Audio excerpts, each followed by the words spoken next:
What if everything we've been taught about happiness was wrong? For centuries, happiness has been portrayed as a final stop on the road of life, a mountaintop you climb and conquer, after which everything just feels perfect. The good life, the dream, the destination. But the truth is, happiness isn't a fixed point on the map. It isn't something you arrive at after a promotion, a relationship, or a stroke of luck. Happiness is not a destination.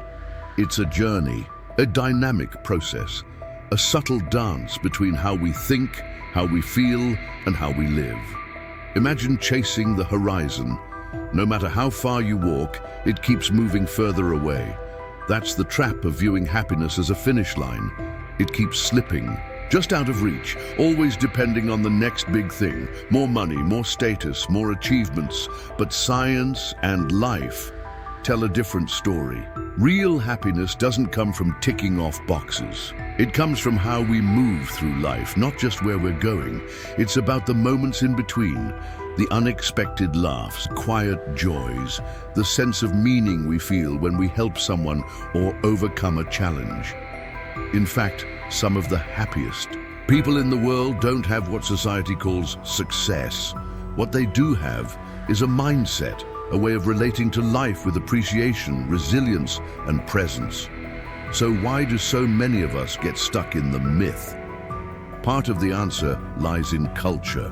We're surrounded by messages telling us to pursue happiness through consumption, competition, or comparison. Social media paints a highlight reel, tempting us to believe that everyone else has found the golden ticket to joy.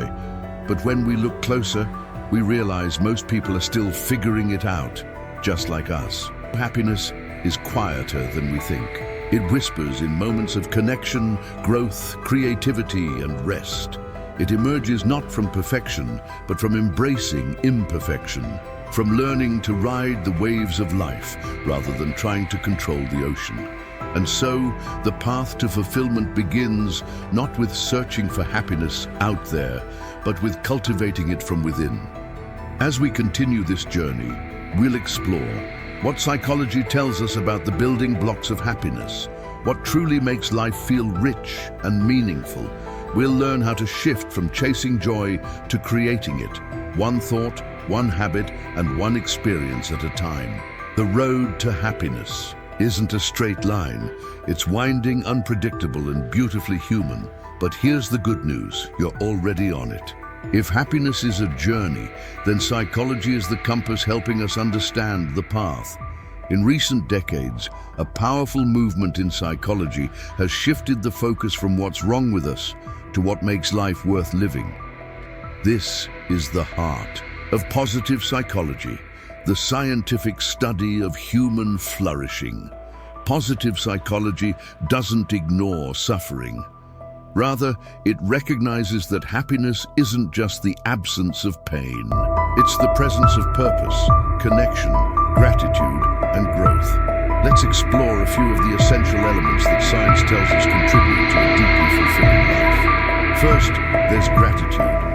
Studies show that people who regularly practice gratitude, whether by writing in a journal, reflecting on what went well, or simply saying thank you, tend to experience more positive emotions, better relationships, and improved health. Gratitude shifts our focus from what's missing to what's present. It opens our eyes to the small, beautiful moments we often overlook. Then there's mindfulness, the ability to be fully present in the now.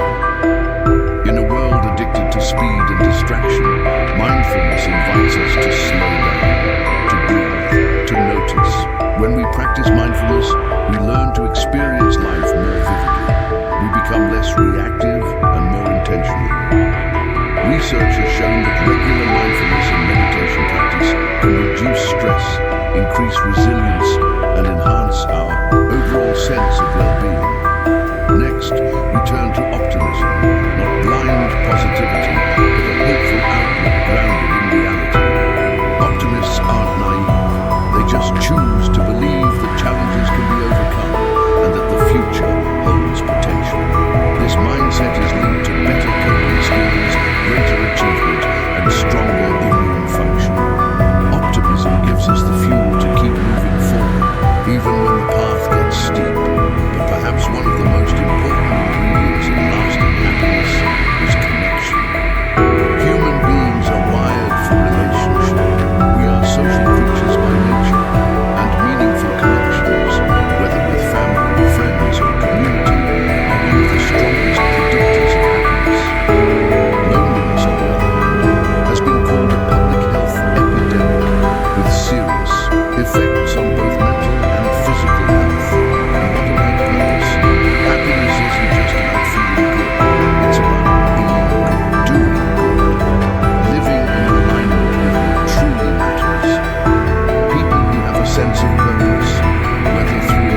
hedonic adaptation. This is the tendency of human beings to return to a baseline level of happiness no matter what happens. Get a raise, you're thrilled for a while. Move to your dream home, you're excited until it becomes normal. Our brains are remarkably adaptable, which is both a gift and a challenge. Hedonic adaptation explains why external achievements often bring only temporary joy. But it also offers hope, because even after setbacks, we eventually bounce back. The key is to create habits and experiences that sustain happiness, not just spike it. So what does all this mean? It means that happiness is more than a feeling. It's a skill, one that can be learned, nurtured, and practiced. And while we can't control everything that happens to us, we can shape the way we respond. We can build lives of intention, presence, and meaning. In the next section, we'll explore practical, science-backed strategies for cultivating joy in your daily life, no matter where you're starting from.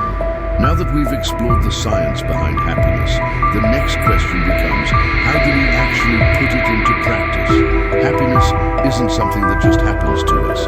It's something we can cultivate. Like tending a garden, it requires care, consistency, and patience. Fortunately, psychology offers us simple, proven tools to nurture joy in our everyday lives. Let's begin with mindfulness and meditation. Mindfulness is more than a buzzword. It's a return to the present moment. It's choosing to engage with the now, rather than dwelling on the past or anxiously projecting into the future. Even just a few minutes a day of mindful breathing or quiet observation can calm the nervous system and center the mind. Meditation helps train our awareness. Studies show that consistent meditation not only reduces stress and anxiety, but can actually rewire the brain, strengthening areas associated with emotional regulation, empathy, and focus. You don't need a perfect setup or a 30-minute silence ritual. You just need to pause, to breathe, to notice. Next, we come to the transformative power of gratitude. Try this. Each night, write down 3 things you're grateful for. They don't have to be monumental. A good cup of coffee, a kind word from a friend, a quiet moment of peace. Over time, this simple act shifts your brain's focus from scarcity to abundance. You begin to see more of the good that's already in your life. Gratitude is a magnet for joy. It helps us stop chasing what we don't have and start cherishing what we do. Another powerful tool is positive reframing. Our minds are storytellers. The way we interpret events shapes how we feel. When something goes wrong, it's easy to spiral into negativity. But what if you paused and asked, is there another way to see this? Positive reframing isn't about denying pain. It's about finding meaning in the mess. Maybe a mistake taught you something valuable. Maybe a delay gave you unexpected time to rest. By shifting our perspective, we reclaim power over our internal world, even when the external world is chaotic. And here's a simple truth. Small moments matter. Joy doesn't only live in grand adventures. It thrives in the everyday. The smell of rain, the rhythm of music, a deep breath on a busy day. When we slow down enough to savor these experiences, we train our minds to see joy more often. You might also consider acts of kindness. Doing something kind for others, even a small gesture, can boost your own mood. Kindness creates a ripple effect, and science shows that the giver often experiences even more benefit than the receiver. So whether it's a smile, a note, or lending a hand, don't underestimate the happiness that comes from giving. Lastly, movement matters. Exercise isn't just for the body, it's for the mind. Physical activity releases endorphins, improves mood, and reduces symptoms of anxiety and depression. It doesn't have to be intense. A walk in nature, dancing in your kitchen, stretching after waking up. When you move, your energy shifts, and so does your state of mind. These strategies are simple, but not always easy.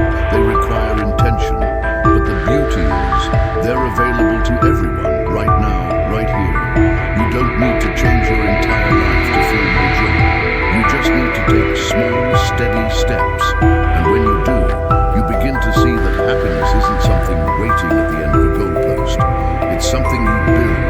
moment by moment, choice by choice. Up next, we'll dive deeper into one of the most fulfilling sources of happiness, living with meaning and purpose. If happiness were a tree, then meaning would be its roots. You can chase pleasure, you can practice gratitude, you can even meditate every morning. But without a sense of purpose, something still feels missing. There's a deeper kind of happiness that goes beyond momentary joy. It's the fulfillment that comes from knowing your life matters. So how do we find that? Let's start with something foundational. Your values. What do you stand for?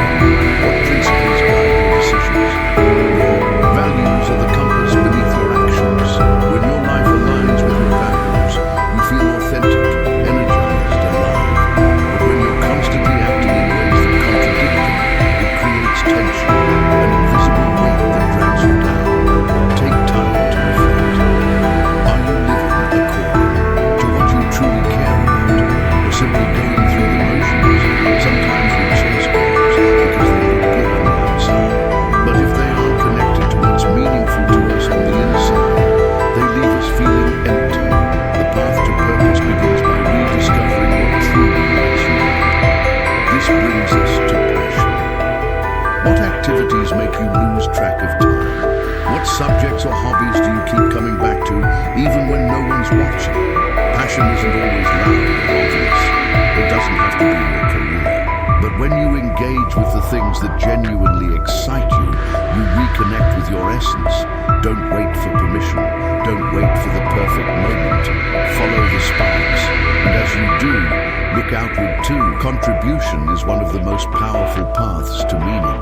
Research shows that people who give, whether their time, energy, or resources, experience higher levels of happiness and life satisfaction. We're not meant to live in isolation. There's something deeply human about making a positive impact, no matter how small. You don't have to save the world. Sometimes purpose is found in everyday moments, supporting a friend through a hard time, mentoring someone, volunteering, raising a child, creating something that uplifts others. Your life becomes meaningful when it's connected to something greater than yourself. It's also important to note that purpose evolves. What gave your life meaning 5 years ago may not hold the same weight today, and that's okay. Purpose is not a fixed identity. It's a living, breathing relationship with the world. As you grow, your sense of meaning grows with you. Don't be afraid to ask the big questions. What kind of person do I want to be? How do I want to be remembered? What legacy am I building? Not in fame, but in character. These aren't easy questions, but they are the ones that help shape a fulfilling life. In the search for happiness, it's tempting to focus only on pleasure. But the deepest joy often comes from the effort it takes to grow, serve, and create. From living in alignment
rest we get, and the relationships we maintain all influence our mood and mindset.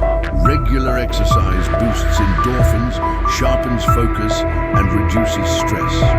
A balanced diet fuels both brain and body quality. Sleep restores and repairs, and social connection keeps us grounded. Think of these habits as the scaffolding that holds your emotional house together. Without them, even the best intentions can crumble. But happiness isn't just about maintaining what you have, it's also about growth. That's where continuous learning comes in. One of the most underrated sources of happiness is curiosity. When you challenge yourself to try something new, whether it's a skill, a book, a language, or even a new perspective, you activate a part of yourself that longs to expand. Growth isn't always comfortable, but it's deeply rewarding. It gives you a sense of progress, possibility, and vitality. You begin to see that you're not stuck, you're evolving, and even in moments of struggle, this mindset creates resilience. When you believe you can learn and adapt, you stop fearing failure. You start seeing it as part of the journey. Lastly, remember, life will ebb and flow. There will be seasons of joy and seasons of challenge. The goal isn't to feel good all the time. That's impossible. The goal is to build a strong enough foundation that you can weather the storms without losing your center.